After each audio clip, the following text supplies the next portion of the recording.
Good evening and welcome to the Urban Debate. I'm Avni Raja. Now, one of the biggest issues that we've been facing is of inflation. At the individual level, our budgets are stretched. And how? With the prices of a whole host of things, whether essentials or non-essentials, skyrocketing.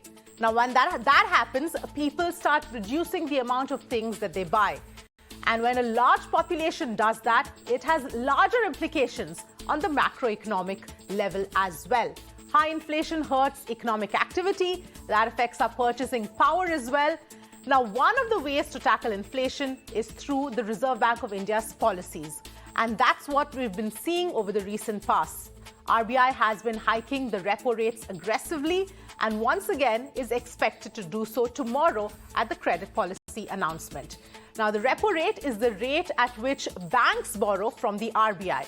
So when RBI hikes repo rates, it becomes more expensive for banks to borrow from the RBI.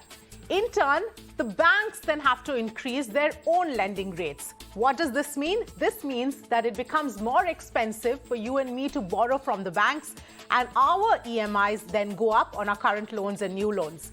This in turn reduces our purchasing power. Now, in such a scenario, we might think twice about purchasing a car or decide to postpone buying a house. Or if we already have existing loans that have gotten more expensive, we might have to put off on some other purchase. All of this together then brings down the overall demand. And as demand falls, inflationary pressure then reduces. But it's not quite as simple because there's a lot of debate about whether RBI should hike the repo rate so aggressively when our economy, our demand in the country is still recovering from the pandemic. Should there instead be aggressive tax cuts from the government to reduce inflationary pressure? But that again comes with its own set of problems and issues. And what does high interest rates mean for your savings and your spendings? And finally, we cannot ignore the global scenario, where inflation is a big issue across several countries around the world, along with the threat of a recession. In light of this, where does India stand? So lots to discuss today, and I've got an esteemed panel joining us on the show.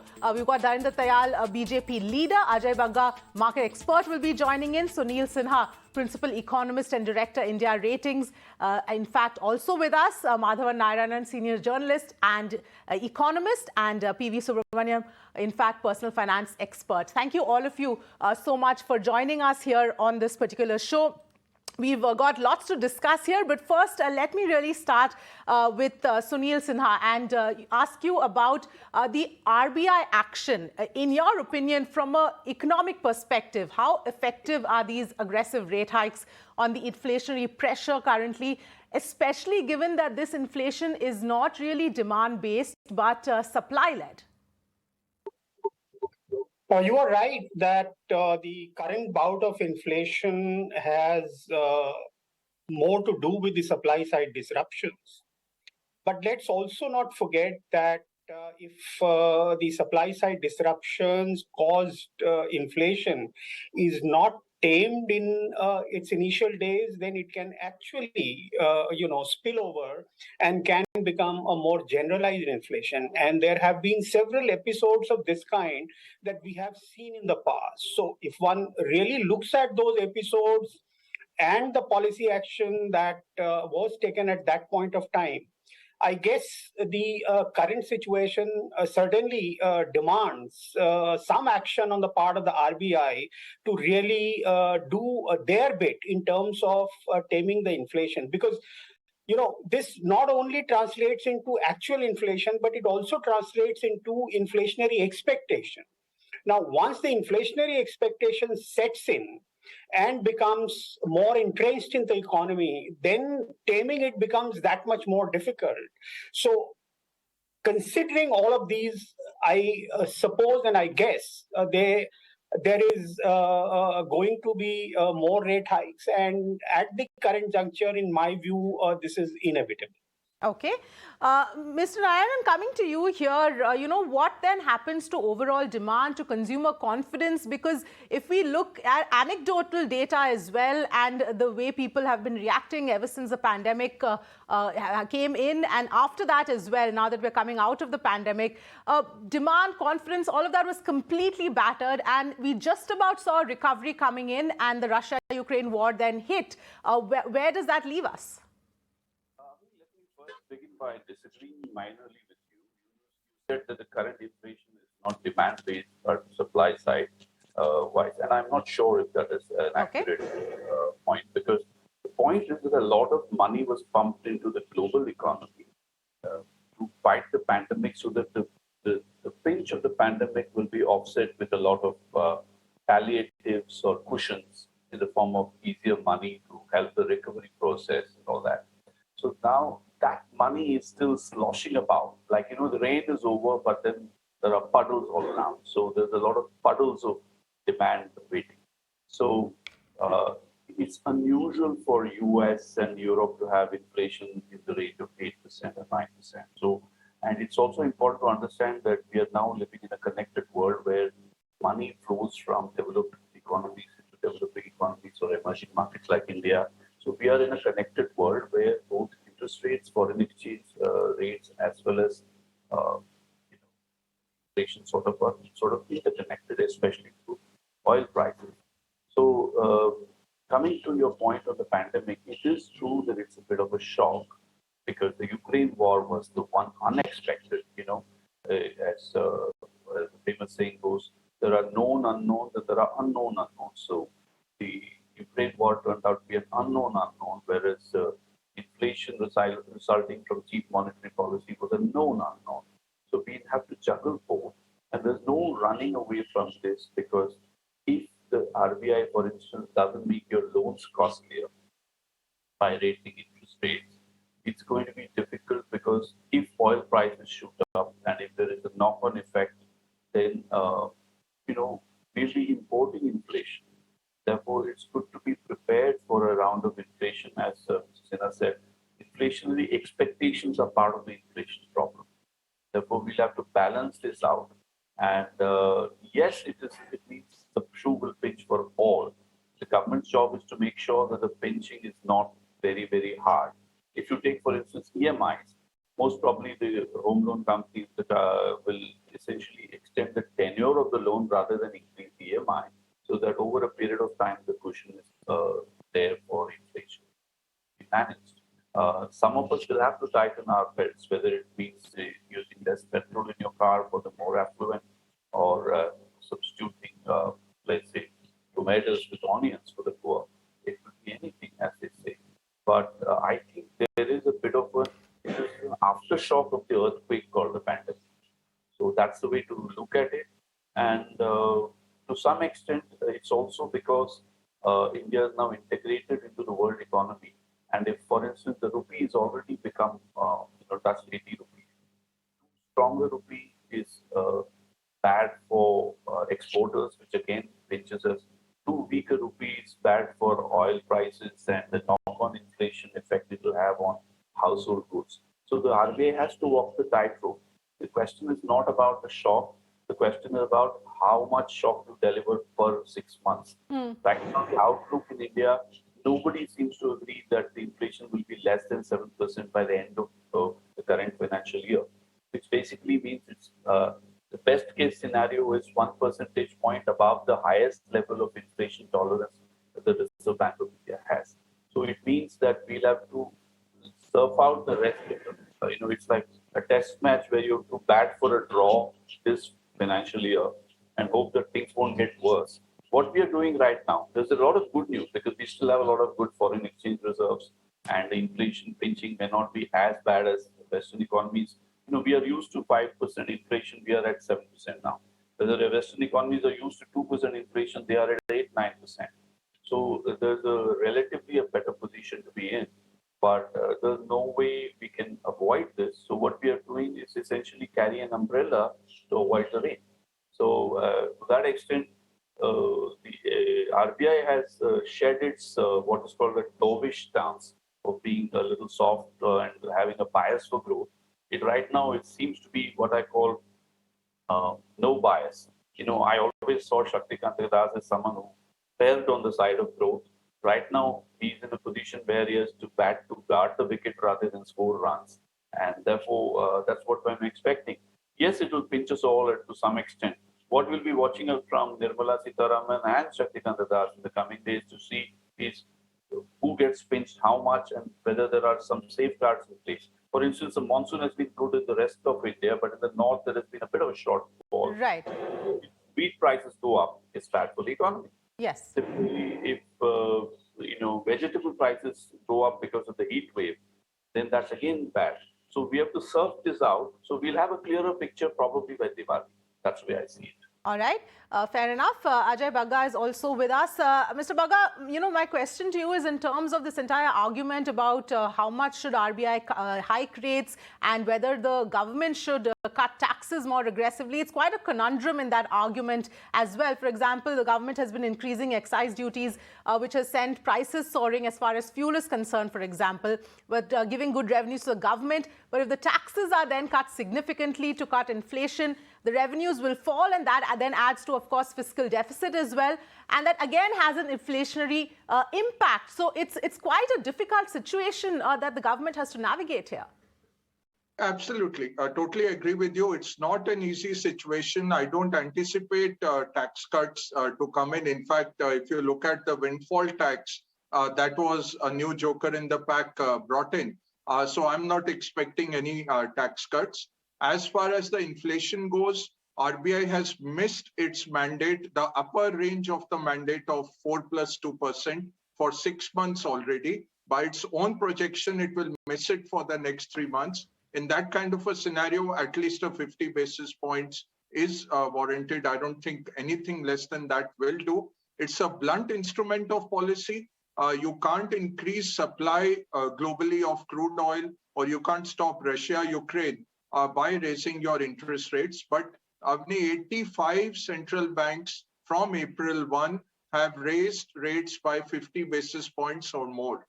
Let that sink in. 85 such instances have happened because of the inflation the world is really facing right now. None of that is due to what is in control of the central banks. What is in their control is to bring down aggregate demand in other areas by raising rates. RBI, I think, is in a corner. If I was sitting on the MPC, their mandate is very clear, 6% inflation. They have to raise the rates. The government doesn't have the fiscal space. Plus, we have a current account deficit, which after yesterday's trade deficit number of minus $31 billion is looking at 3.3% of the GDP. So you are facing the classical triple dilemma. You have a depreciating rupee, you increase rates to protect it. You have a current account deficit where your imports are holding up stronger while your exports are going down. You normally had capital flows to take care of that. That seems to be turning around for the last 6-7 months. We have seen outflows. You've lost $100 billion out of your FX reserves, which is an unexplained deficit in the FX reserves, because your FI outflow is 33 billion over the last 9 months. So losing 100 billion FX reserves means RBI has actively tried to hold the rupee and not succeeded very much. Across the region, you have defaulting countries or near to default countries surrounding India. We are in a much better state. Liquidity RBI has taken out of the system. That is something very good. They have tightened liquidity. I am expecting tomorrow the inflation projection to stay the same. Okay. Maybe a 50 basis point hike. The GDP growth number will be brought down. Fourth, I'm expecting the terminal rate, which we were expecting at 6.25 by March. It will probably come down to 6%, given that the inflation seems to have peaked in April and is on a lowering slant, but it is still above your 6% target. So either you change your target and say the common man has to live with 7%, or you will have to raise interest rates. And I think right now their hands are tied. They will have to go ahead and raise the rates. Whatever impact that has on the economy, we have to bear that. But it's a strong economy growing at even on a lower projection, 6.5% to 7% in real terms. So on a nominal term, you're talking of 13-14% growth, which is the best after, say, a Saudi in the top 20-25 economies, and Saudi is an oil economy. Otherwise, if you look around, it's the best performing economy. You have space to raise rates. I think they'll go ahead with the interest rate hike. All right, let me bring in Mr. Tayal here as well. There's no taking away from the extremely difficult situation the government has to navigate here. But I just want to look at one more aspect. Let's, for the moment, just put aside the supply chain disruptions. That has been, of course, a big contributing factor since the pandemic hit. But let's look at food inflation alone. I mean, if we look at our fruits and vegetable bills over the last several months, it seems to be increasing week on week and month on month. So obviously that is, and I'm not talking about the exotic and the imported fruits and vegetables, the regular consumption fruits and vegetables. So that is one major issue here. And what is the plan to sort of address that? What can be done? Well, thank you so much. And one thing that I think all the respected panelists have already covered, that what we are looking at is obviously a very difficult situation and a global situation. Like somebody said, we are not living on an island, and whatever is happening in the world is obviously having an impact on us right across. Having said that, because that's already been said, let us try to bring in some good news that while the things are bad, but they seem to be moving in the right direction going forward. Just as an example, you talked about the food inflation. So the food inflation, which was 7.97, has come down to 7.75. It may be, just that wee bit lower, but then it is, one can assume and hope that it is headed in the right direction. On the other parameters, I mean, if we look at that, in fact, even there was some talk of recession, and Nirmala Sitharamanji in the parliament put that away, and she quoted Bloomberg there, saying there is no possibility, zero possibility, while this is happening. And inflation, again, what has been already been said by some of the panelists, that the economies like US and the Europe are looking at 8%, 9%. We are at about 7%. The other good news that I think, I would want to look at, and I'm here, we are in a situation where we are actually hanging on to every bit of good news that we can get. In the quarter two, the RBI had projected in June that we were looking at inflation of 7.4%, but it is actually down to 7.01.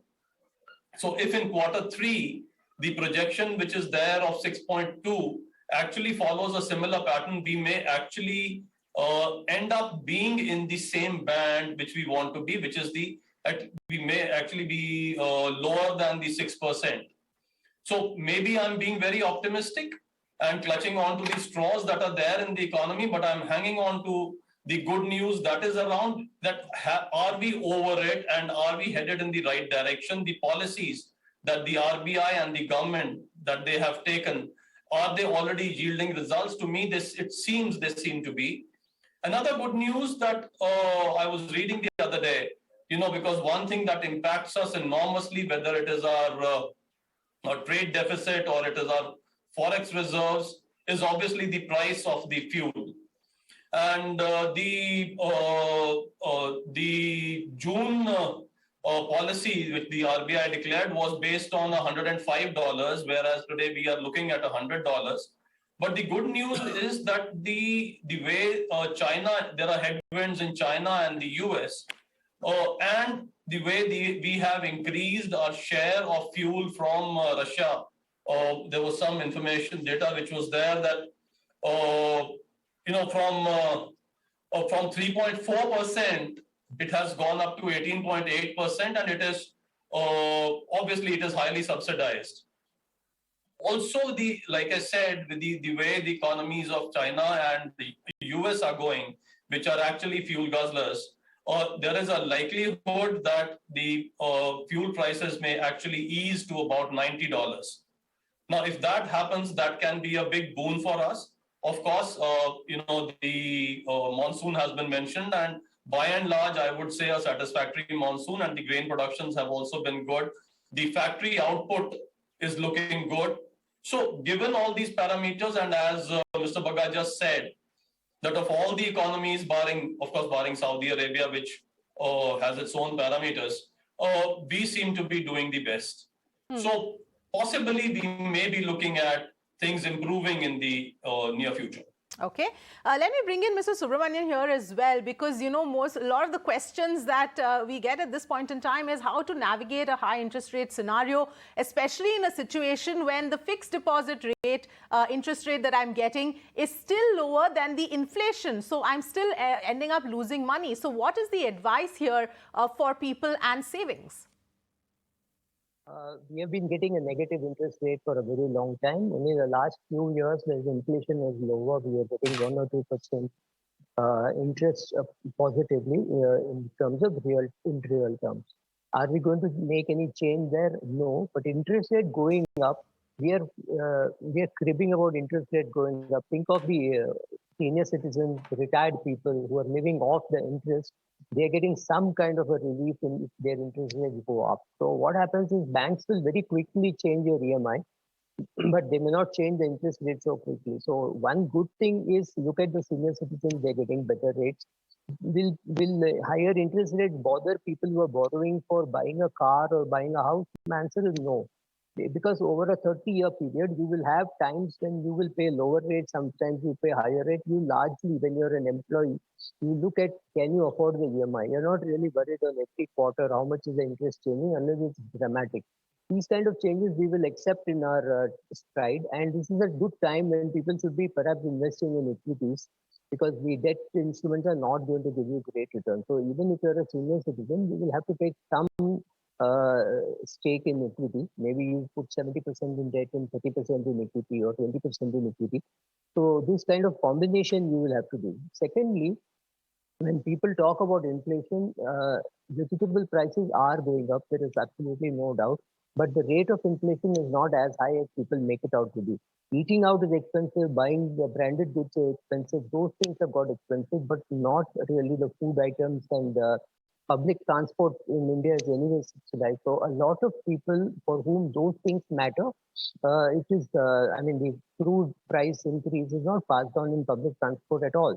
So people who have cars may be impacted, but people who are using public transport are not really impacted by that.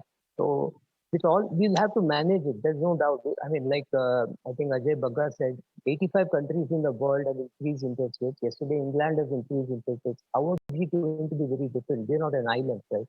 So interest rates will go up. We will learn to manage it. And I think it's a good time for senior citizens to reprice their deposits and go to banks which pay slightly better rate than banks who refuse to increase your interest rates. So that's the only thing you can do about repricing your deposits.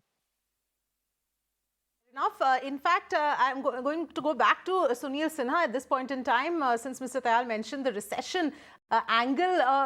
The government says that there is 0% probability of recession. But the question is India in fact shielded? And even if that is the case, for how long? Because when you have other economies, other countries head into recession, how long can that shield last? Look, one thing we must understand that a country like India getting into a recession is very, very remote. The simple fact is that the population dynamics of this country is so favorable that, unlike the advanced economies, whether it is Japan, US, etc., where demand becomes a constraining factor, and that eventually leads to a kind of a recessionary situation. But in India, given the fact that 10 to 12 million people join the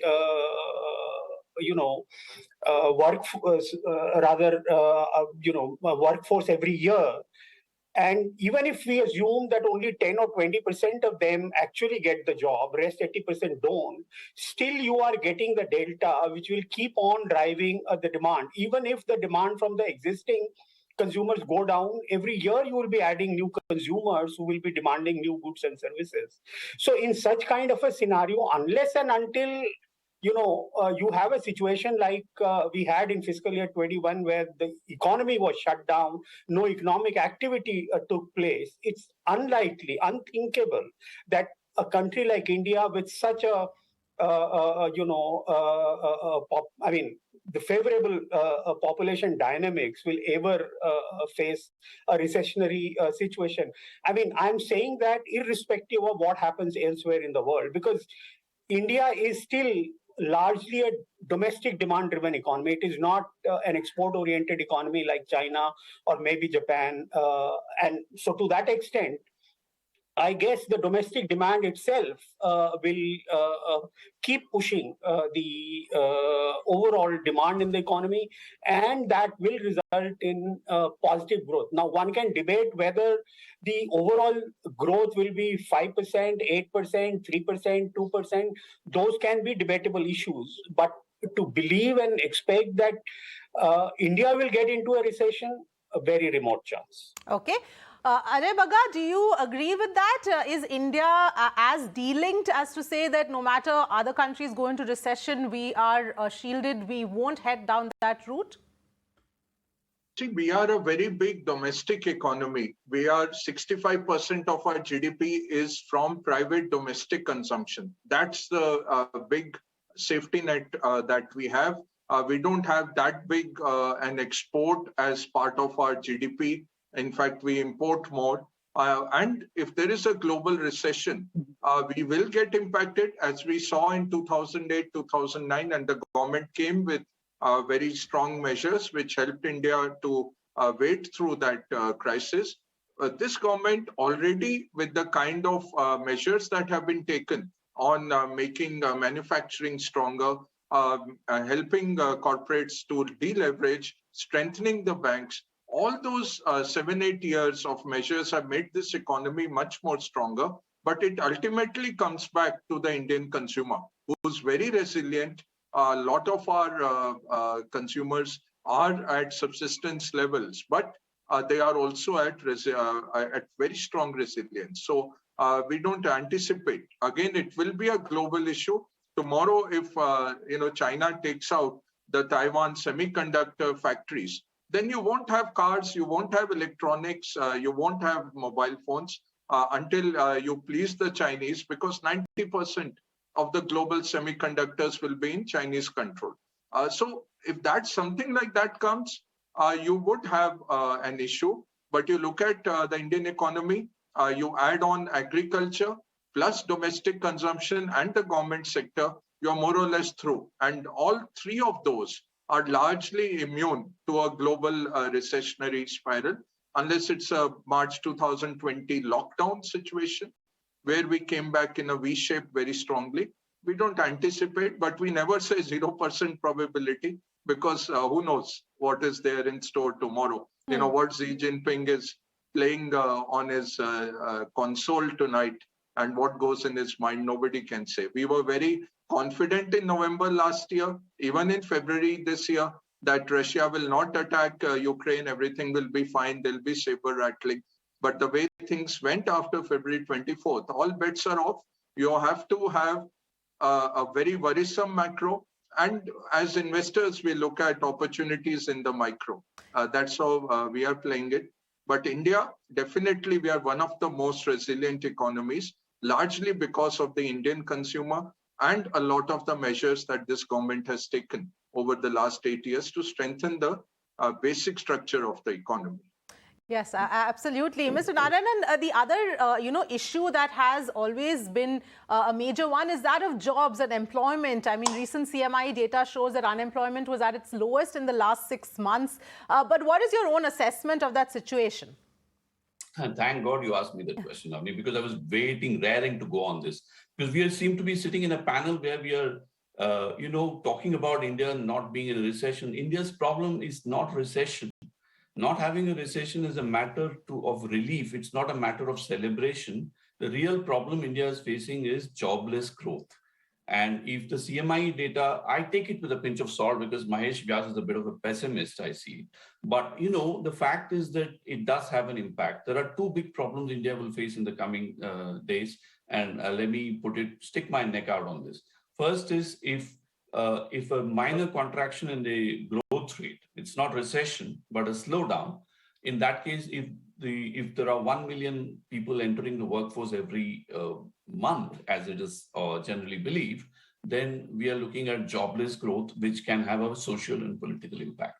The other thing is even people who are really employed, already employed, will feel a big pinch. Suppose you're earning only 15,000 rupees a month, which applies to about, say, 60% of India, and you showed edible oil tables showing 10 to 23% hike in edible oil budgets or prices.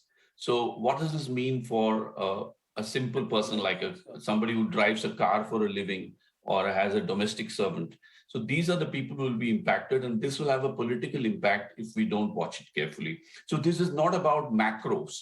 This is about how you cut the cake in a demographic transition in which there's a huge amount of income inequality in this country, in which even the middle class, you and I are sitting about, we call ourselves middle class, but actually we belong to the top 10% of the country. Let's think of the bottom 70% or 60%, and it's going to be a very different story. So therefore, jobs and not the economist's idea of an inflation, which is a macroeconomic base. They talk of things like base effect and all, but the ordinary housewife, the ordinary clerk, the ordinary rural worker doesn't understand these concepts. For them, it's all about how much I earned last year and what is my budget this year. And if you look at it, if, for instance, if there are no annual increments of a significant amount to catch up with the inflation, that means your shoe is pinching at the household level. These are issues that are going to be very, very, very real in the next year or so. And I think we have to take a social look at inflation and not just a macro thing. It's great for investors and industrialists to talk about a certain kind of inflation, but the experienced inflation, I often liken it to wind chill. Your weather may say 8 degrees, but if there's wind about, you'll feel 0 degrees. So similarly, households will feel what I call the wind chill inflation. That's a term I've just coined for you. If you have wind chill inflation, it's going to be social and political in impact. And that's where the government has to move from good macroeconomics into good social balance. And that's something I'll be very keenly watching in the coming months. Right now, I never fault the Modi government on macro. I do fault it on the social balance, and even the middle class, the petrol consuming EMI wala middle class will be feeling the pinch as I see it.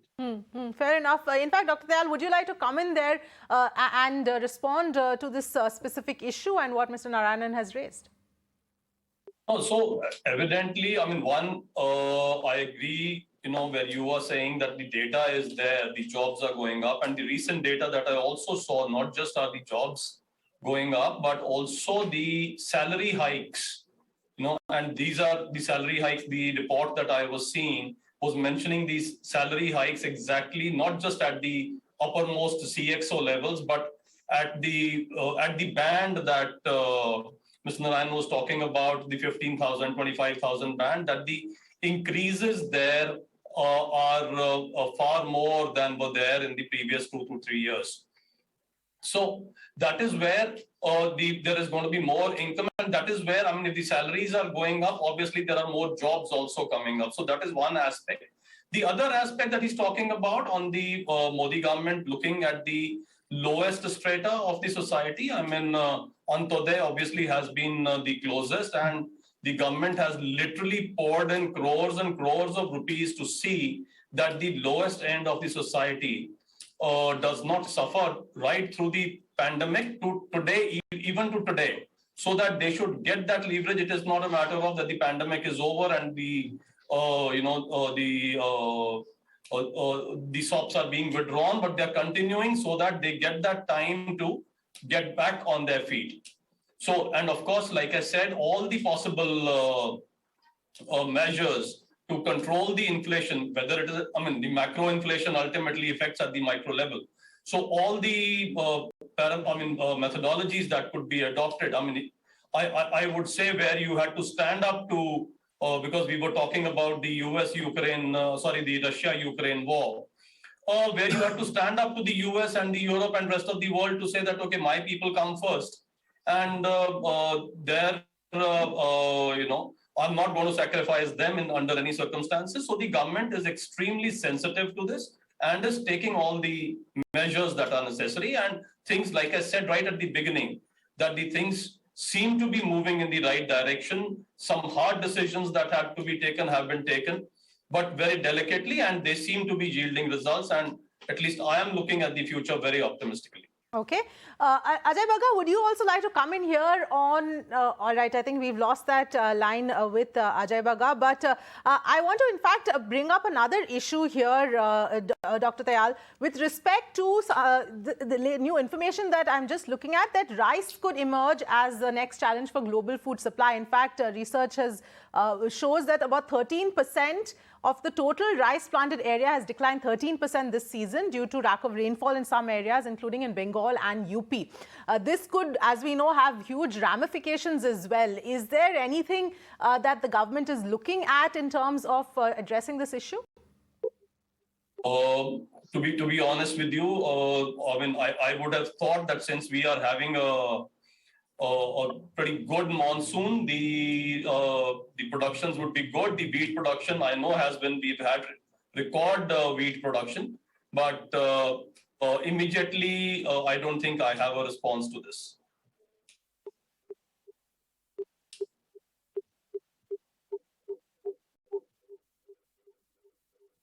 All right. Sunil Sinha, coming to you on the issue of jobs as well, your perspective here, and the jobs and demand, and I keep coming back to demand because we've seen through the pandemic how consumer confidence had completely plummeted, and now we're possibly heading back into a scenario where once again, at least anecdotally, it seems that consumer confidence is once again somewhat taking a hit.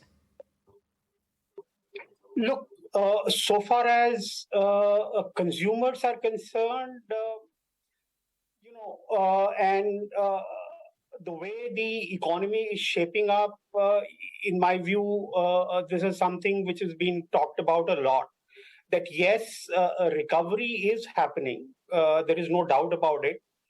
Though in between, because of the second wave or maybe the third wave, there has been some amount of setback. And now, because of the Russia-Ukraine war, another setback.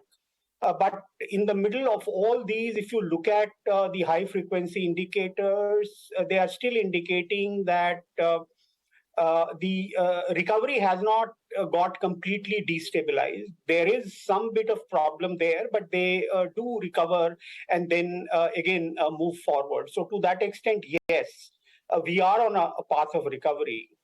But whether this path of recovery is meaningful from the job creation point of view is something that is still not very clear. On the contrary, what is being witnessed is that it is a kind of a K-shaped recovery. That simply means that the people who are at the bottom of the pyramid are actually not benefiting out of this growth. On the contrary, the ones who are at the top of the pyramid has been, gaining disproportionately more out of this growth. How so bad or how so, minimal this growth is.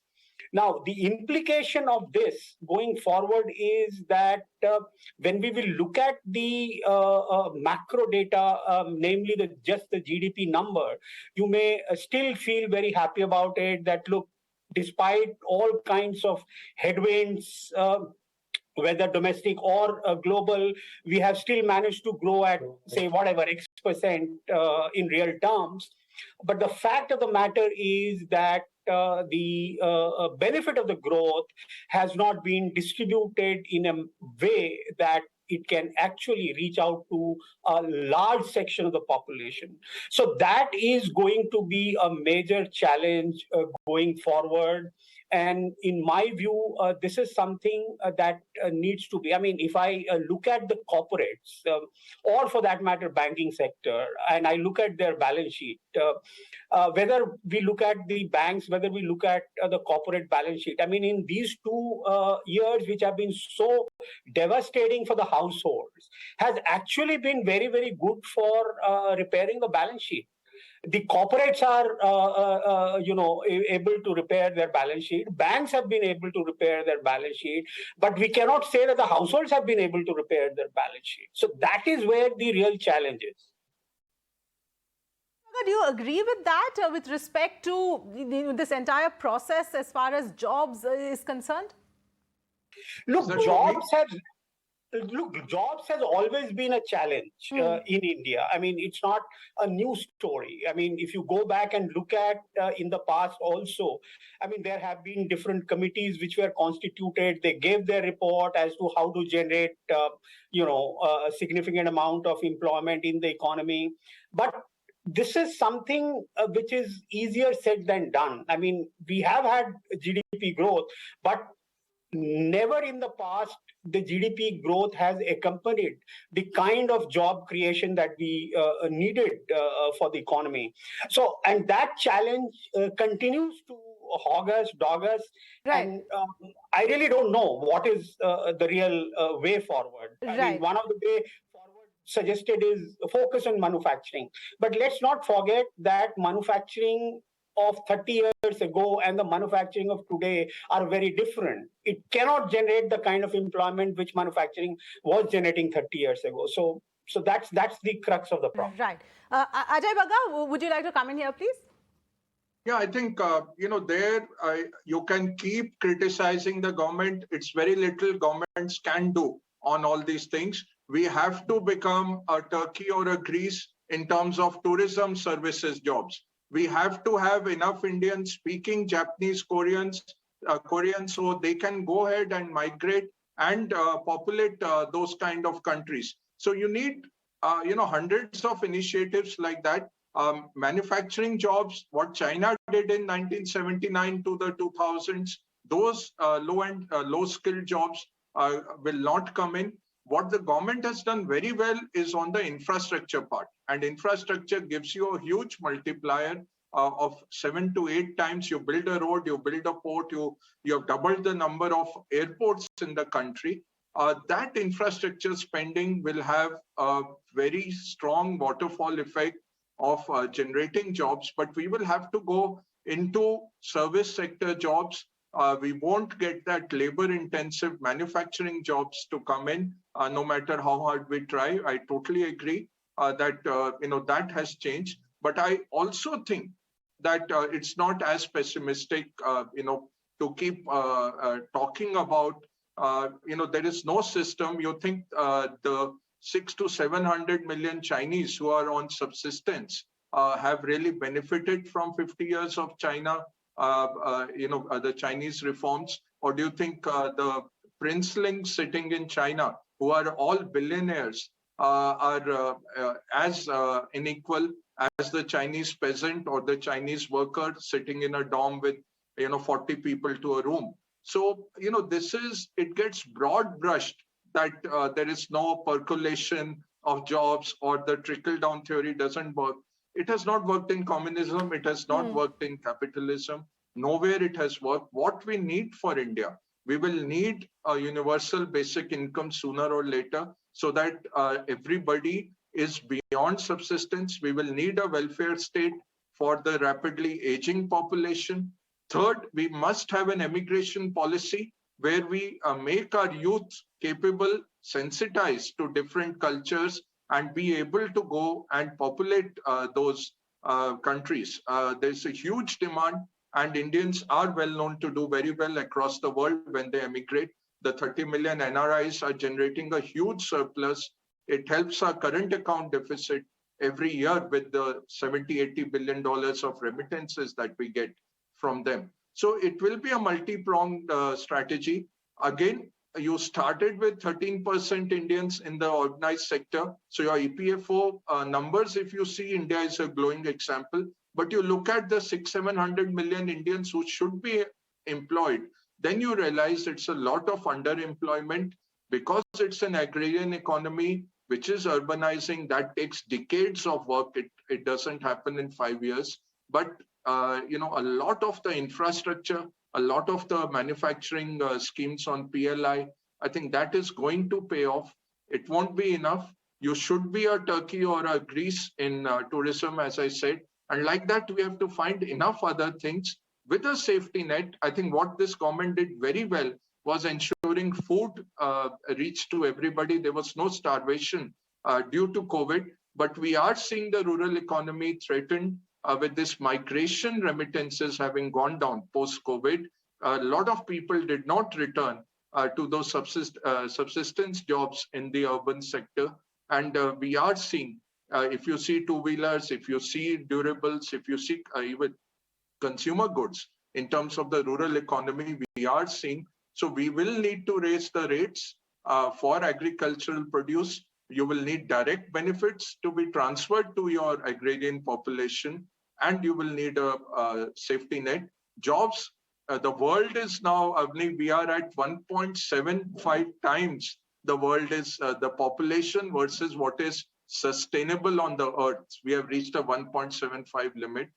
You will not get jobs anywhere. So this jobless growth, Raghuram Rajan can say very easily, sitting in his air-conditioned office, come and try to run a government, then you will see how tough it is. And also, it is at times that it is very easy to, paint the policymaker that they have made these mistakes or this is happening. You will not get those kind of jobs in manufacturing. You will have to create jobs in services. That's the bottom line. Absolutely. In fact, Mr. Subramaniam, coming to you now for your final comments, assuming that we're looking at a rate hike of anywhere between 25, 35, 50 basis points tomorrow, what would now the advice be, especially for people who are, looking at taking a new loan or have to sort of may be in a position where they might have to cut down on their mutual fund investments or, other regular savings investments, SIPs, in terms of trying to, balance out both and with the volatility that we're seeing in the markets as well. What is the advice that you would suggest? Actually, I'm very happy that the common man is not really looking to people like us for advice, because he's just upping up the SIP. If you see the SIP amount, it has not come down at all. Yes. So which means if there is inflation and he's able to spend less, he should be investing less. That's not happening. Maybe people have some other income, maybe people have two incomes to leave families, so they are able to invest. They've learned to master inflation. They've learned to master volatility. So if they were worried about volatility 3-4 months back, the SIP figures should have gone down. So maybe they're doing that. Maybe they're borrowing less. The real estate is not really going up. So maybe the borrowings are less. But I do think the car sales have down by about 5%. So maybe consumption is a little down. But then remember that only because 5% of Indians own cars, there are another 95% which is aspiring to own cars. So I don't think anything really changes much. It's always good advice to be less leveraged. Borrow only as much as you can repay comfortably, and if you do buy things on your credit card, pay on time, because you don't want to get into a bad CIBIL rating and have your cost of funds going up. Be very careful about your rating, and also understand the world is going from quantitative easing to quantitative tightening. It is not just about inflation and things like that. You have to learn to live with higher interest rates, higher inflation, and we do not know when things will go back to normal, because for us, normal meant QE, right? We've seen too much of money being pumped by our reserve banks or the central banks in the world. That is going to stop. In fact, it's going to reverse. So we have to learn to live with the new normal. The old normal of QE is gone. Accept the new normal, which is going to be QT, the tightening. You'll have to learn to work with the tightening. But I'm very surprised that the Indian SIP amount has not gone down. So I don't know, we're missing something. People have some income, people are spending, and people are doing their SIP. Absolutely. I think that's a very important takeaway. Learn to live with high inflation, really. But I think Dr. Tayal and Mr. Narayanan both wanted to come in. Dr. Tayal, please go ahead. What I wanted to add, because we were talking about the bottom of the pyramid, the people at the bottom of the pyramid, just a statistic that I'd like to share with you, that according to the World Bank, extreme poverty in the country went down from 2011 by a huge 12%. So from 22.5%, it has come to 10.2. So that is somebody who is looking after the bottom of the pyramid. The second point that I wanted to make, completely agreeing with what Mr. Bagga said, that it is not going to be any one initiative, but a whole lot of them that will put things in perspective, generate jobs, and bring good times to the people. So, for example, he rightly quoted the infrastructure, the capex spend. The government has hiked it up enormously. In fact, the road, he specifically quoted roads. On road, I can say that ever since the Modi government has come, the construction of road has been 50% more. So when that kind of a thing happens, obviously you're generating more jobs. And also it is not just a matter of getting in jobs. Another area we need to look at is, which Mr. Modi has done, is to encourage entrepreneurship in the country. Today, we are seeing a record number of not just unicorns, but a record number of startups. So that support system to the youth to be getting on their own, to become, we've heard this phrase a long time, be job creators and not job takers, but that is rarely finding itself. We are seeing it before us today. So that which is showing up in the, like I said, in the unicorns, in the number of startups, and of course, the completely a thought change where we are pushing the manufacturing sector, or even in defense, for example. Just 2 days back, some 28,000 crores of defense requirement has been approved, and only to be done locally. And we are looking at becoming defense exporters. Now, all these are initiatives. The PLI, of course, has been quoted. All these initiatives are those which are going to go ahead and generate the jobs, and are already, if you quoted the statistic that the unemployment has come down, or it has obviously come down on some reason, and because of all these steps that have been taken rightly by the government. All right, Mr. Narayanan, final word to you. Yeah, very quickly, 2 points. We have spent 45 minutes discussing the topic without mentioning GST. I think we have to watch out for a cost-push inflation impact of the GST hikes that have been affected on very basic commodities recently. I don't rule out that kind of a scenario where the inflation might linger on because of the GST impact. So that might mean that the shocks have to be a little longer than you thought. The other point I want to mention with respect to Mr. Ajay Bagga and Mr. Sunil Sinha presenting what I thought was an excellent picture of overall economics. But, ultimately, we are living in a political economy, a democracy, and a socially sort of iniquitous society in which, as Mr. Sinha said, there's a K-shaped kind of a recovery in which the bottom doesn't benefit. It's the government's job to somehow ensure it, whether it does it through a universal basic income or through employment-oriented schemes or Antyodaya. That is the option before the government. But we cannot wish it away. Maybe like Dr. Raghuram Rajan, we cannot be sitting in Chicago and talking very nice purist macroeconomics, but it's equally dangerous to think that problems will solve themselves out. There has to be active intervention. Ultimately, let me have the last word on this. Ultimately, economics is not about incomes. It is about who. It is about who benefits and who loses, who are the winners and losers. And that's where politics really lies. Absolutely. I'd like to thank all of you. I'd like to just make a small comment on the GST part, because this has just been mentioned. Yes, so I think too much has been read into it. Now, just two things I want to say about it. We're talking about the neighborhood grocer. Now, under the GST law, up to 40 lakhs of turnover, and most of them would not have 40 lakhs of turnover, he is exempted GST. Even up to 1.5 crores of turnover, he can go into composition scheme where he's paying just 1% GST. So I think we've just gotten into the opposition hullabaloo about something which is really not there. So wouldn't want to extend it too much, but since it just came at the end, I thought I should clarify. Yes, that. I intentionally kept GST out of this because that requires a completely different conversation, which we will perhaps do another day. But I'd like to thank all of you for joining us with your perspective. Extremely insightful conversation. Thank you.